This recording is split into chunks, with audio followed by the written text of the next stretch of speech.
I'm Tambi Saffran from Focus TV Network, and I'm in West Hollywood with Scott Harris, who is the COO and co-founder of Building Construction Group here in LA. Welcome to Focus TV Network, Scott. Thank you very much. Thank you for having me.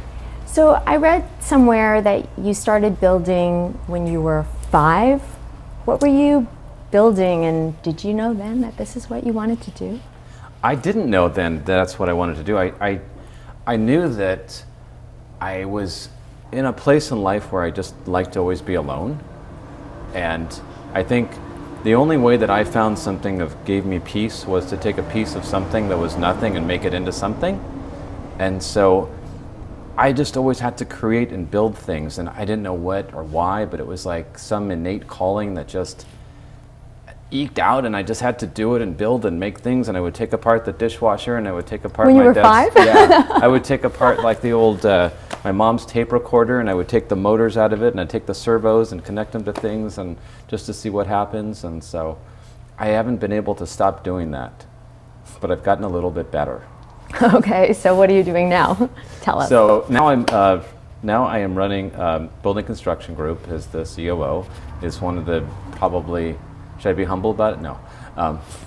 It's one of the most respected companies in Los Angeles that builds these kind of uber amazing, beautiful homes for people. So that's what I focus and spend my lifetime doing. I saw some pictures online, and did? your work is amazing. Did you like it? It's incredible. Do you Can want you build one? me a house? Do you want one? Yes. All right. Let's Sign do her it. up. Let's go. Tell us about one of your favorite projects. My favorite project is probably the one that I haven't built yet. Ooh. Because in order to continue doing this thing, you have to always look forward to the next project. Right. You know, I'm highly critical of everything I do. So whenever I see that I'm doing something, I think about how to make the next one better. And to me, that's what's always exciting. I would say one of the fun ones I did is when I did Kevin James' home. Oh, the actor. Sure. The actor, do you know who he is? I do. Yeah. So he was really fun. And his wife was absolutely amazing. And we would go in there and we would just dream every day. It was a new idea. It was a new thing. She'd like, sweetheart, sit down. What are we going to do today? And we would just, like, we were on design acid. And we would just come up with like the craziest stuff. Design acid, I and like we that. would like, she's like, I want mirrors to come out of the ceiling. I want this to happen. And we would create like the most beautiful things. And so it was some of the most elegant things that I've ever built. And I think probably maybe what he held, maybe his career helped her build some of the fun stuff. So it was amazing. It was really And how beautiful. long did it take? How many square feet is that house? His house was ever evolving and ever growing, but it was, I think, I want to say 13,000 square feet. The house, yeah. Wow. Yeah. What do you think are the 3 most important things that go into building a house? The 3 most important Yes. things, well, I would say probably money. Wow. The 3 most important things in building a house. Do you mean Like, in what manner? Because there's so many things that go into it. Can I interview you now? oh, I'm just kidding. let me think. No, like, what are the 3 things that people should focus on when they're building a house? What are the 3 questions you would ask when you sit down and you have them? They should hire me. No, I'm just there you kidding. go. I'm just kidding. When you sit down with someone us for the lots of- first time and you're talking about, you know, what's important to go into a house. What are? Well, what are I'll tell you 3 something. I think there's 3 things that people do think about when they build a house, and I think none of them are things that actually are practical and reasonable, right? Okay. And so those 3 things that you should never do is what influences everybody is, number 1, it's how they want to be seen. Number 2, it's what they've seen in a magazine. And number 3, it's what they've seen on TV. And so those 3 things that people do influence everything. And it's absolutely like the worst thing you could do, because it takes away the ability to come up with organic design. It takes away the ability to create something unusual and something beautiful. I mean, it just takes the ability away to stop creating something that you saw in last month's, you know, magazine. And by the way, I love magazines. Magazines are cool. Right. I love your magazine. But it's not the right thing. And so what's happened is there's almost been a lack of evolution of design. You know, it's interesting. If you look back in the 50s and the 40s and the 30s, like the things, the way TVs and the cars and our lifestyle, everything moved forward. The phones, everything progressed. But you look at a house the way it used to be, it's not that much different. it hasn't really changed because everybody has become these homes, and our ideas and egos have made the entire industry antiquated because think so much about the pride of what we want to be seen as, and we stopped thinking about how to make these homes better. And so one of the things that we try to do for our clients is like kind of do a reset and make them just rethink and how to repurpose and build a home the right way. Okay, wow. Can you tell us about at Bakley House? I know that you were approached by him. He's like the green guru, right? I did. I was. Let me check my confidentiality agreement. Hold on. Is it okay? No, of course okay. it's okay. Oh, okay. That was a joke. Was that not funny? I don't know. Oh, sorry.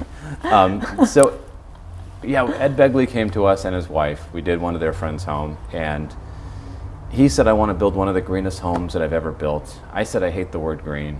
I don't think I'm the right guy. His wife said, I don't have a lot of green.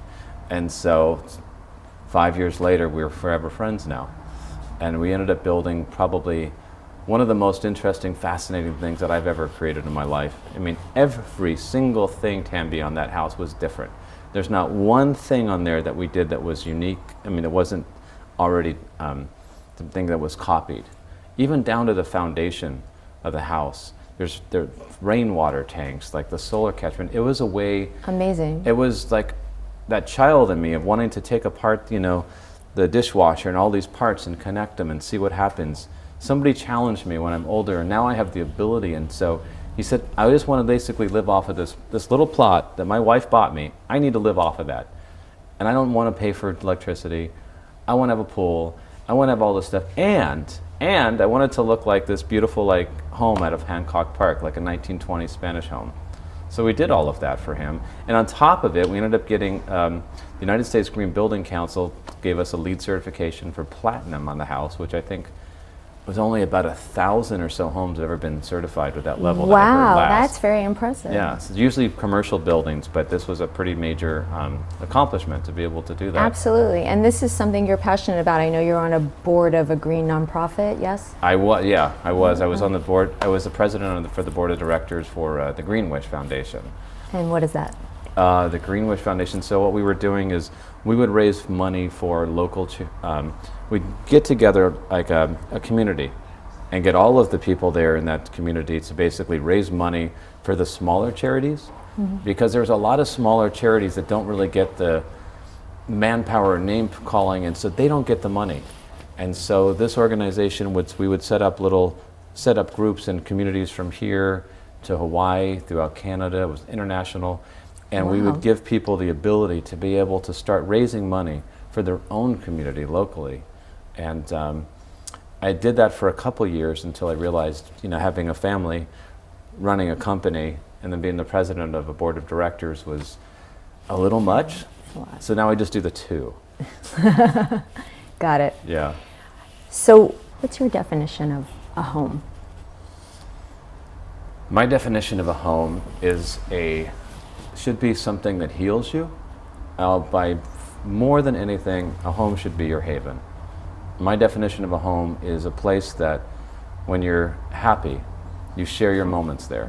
My definition of a home is a place that when you're sad, you can go there and become happy. My definition of a home is when the phone rings and you can hear it throughout. My definition of a home is to have this place where everybody can come together and it encompasses you, it hugs you, it loves you, and it heals you. Because if you're not healed at the end of the day when you get out of bed, you're not worth anything. You're not going to go out there and be able to do it. And, a home is more than a home. It's our environment. We think about animals. Every single thing needs this place to go to cure yourself. And that's really what it needs to be. And what that needs to be is always different for other people. And that's where I try to build that special environment. To me, it's not just a place to hang your hat. I mean, it's a place to heal your heart. Beautiful. Well, we're going to take a little break. We're going to go to a commercial, and then we'll be back talking a little more to Scott Harris. I want to hear about some of your other interests. Okay. So stay tuned. We're back talking to Scott Harris. So Scott, you must deal with a lot of personality types in Los Angeles. Can you share a humorous story with us? one of your experiences? Oh, that's a good one. Okay. Humorous story. Wow. About one of my clients? Oh, are you allowed, or is that? Most of them, it's a humorous story. Well, I can tell you one humorous story. Okay. About one of my Just clients. one? Yeah, I'll All tell right. you one. All right. So, one of my clients told me that she had one of these Toto toilets. You know the ones that open up and they talk Yes. to you? Yeah. Well, she said it wasn't working right. And so I didn't really know how to deal with that. And so I said, I'm sorry to hear about that. I don't know. We'll have somebody look at it. I'll have you. Why don't you call 1-800-TOTO and talk to them about it? So I came the next day. She said, "Still, honey, still not working right." And so here's what I did.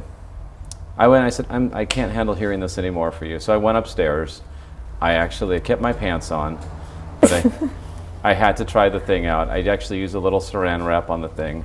I tried the whole thing out. I got the whole total Toto experience. I was washed, I was cleaned. The total Toto experience. Yeah. There you go. And I did. I came downstairs and I said, I did try it out for you, and I got to tell you, I didn't. It felt okay. I don't really.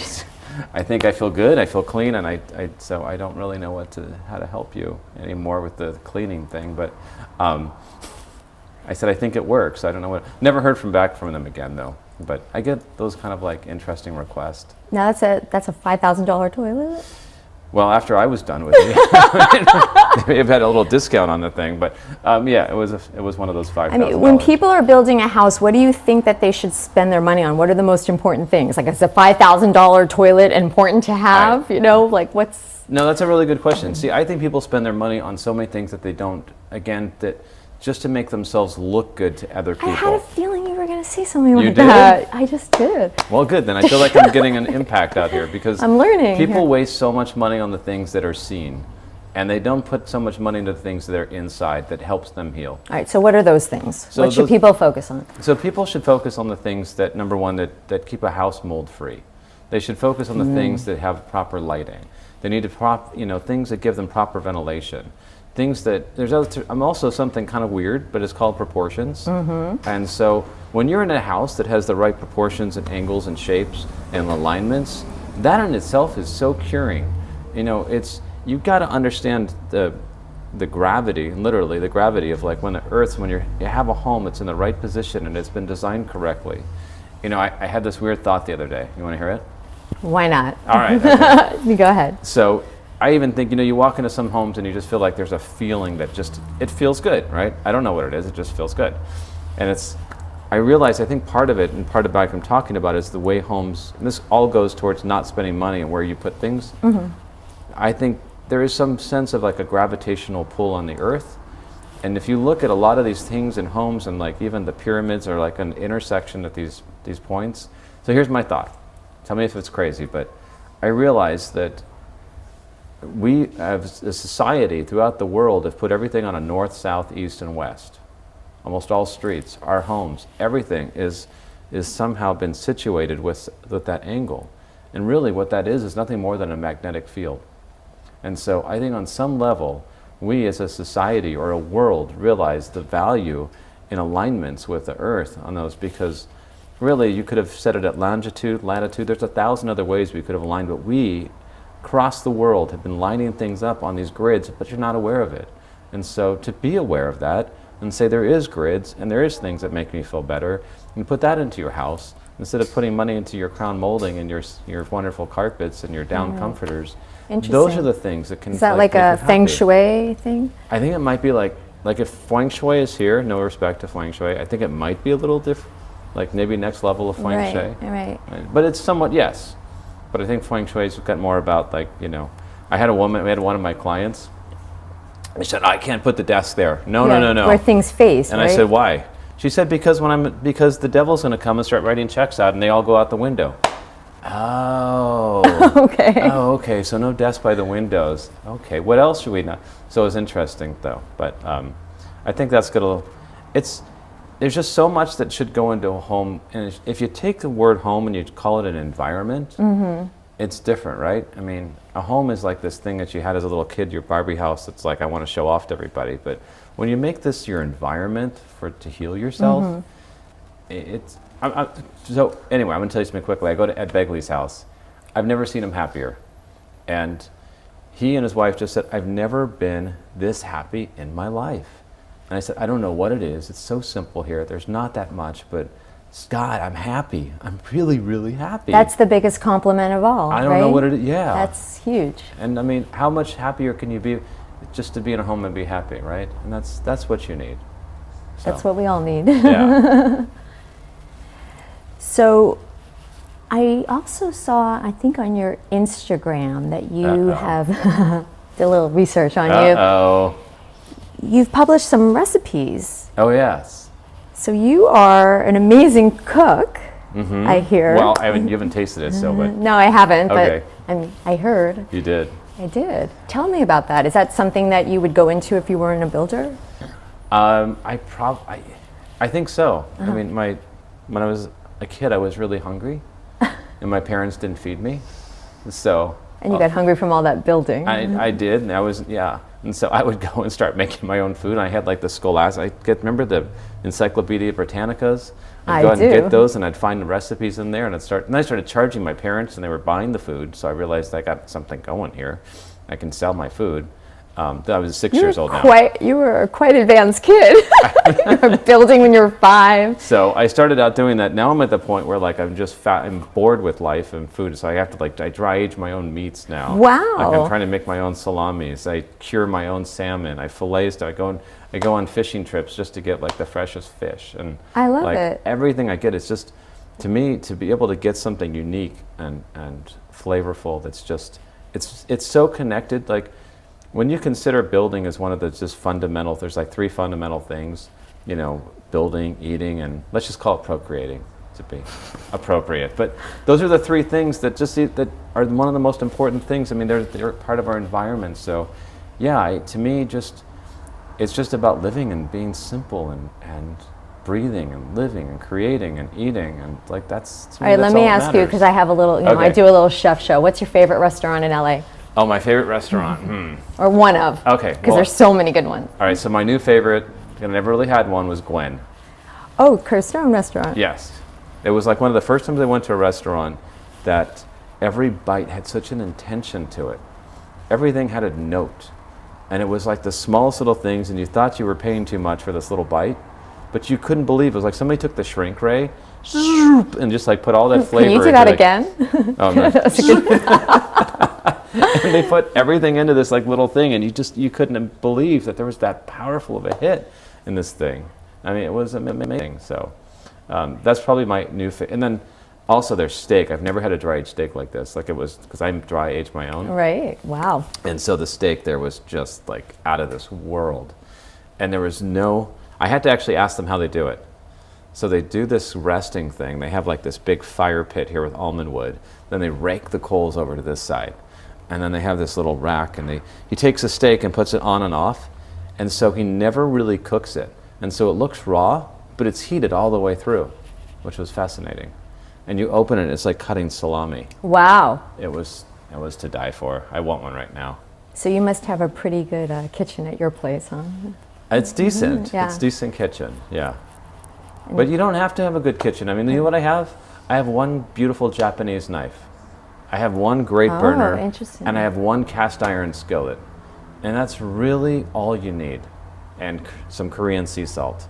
Ooh. You get all of that and some good ingredients, and then you don't need anything else. You don't need some crazy kitchen. I mean, we build these kitchens for people over $1 million a piece, and I'm sure. And all I do is you just sit there and just and all polish you need up, is the and knife. they just polish up like their little brass burners that have never even been used yet. So, you just need a nice knife and a burner. That's all you need. So you build, you cook. Anything else you want to share that we don't know about you? Oh. Any plans for the future with your company? Our plans for the future are, well, one of the things that we've been working on is trying to do in Hawaii, which has one of the largest homeless populations per capita.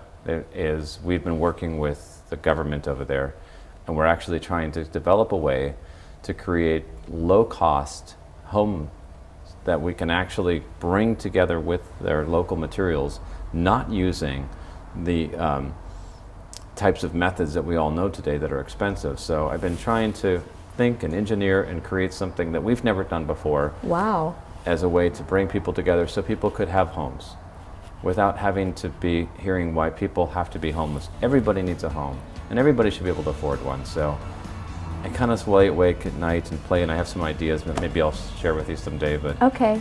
inexpensive ways to build. That's really nice. So you really do give back as well. I'm trying to give back. I do a lot of giving. That's wonderful. Thank you so much for sharing with You're us welcome. today. Thank you for having me.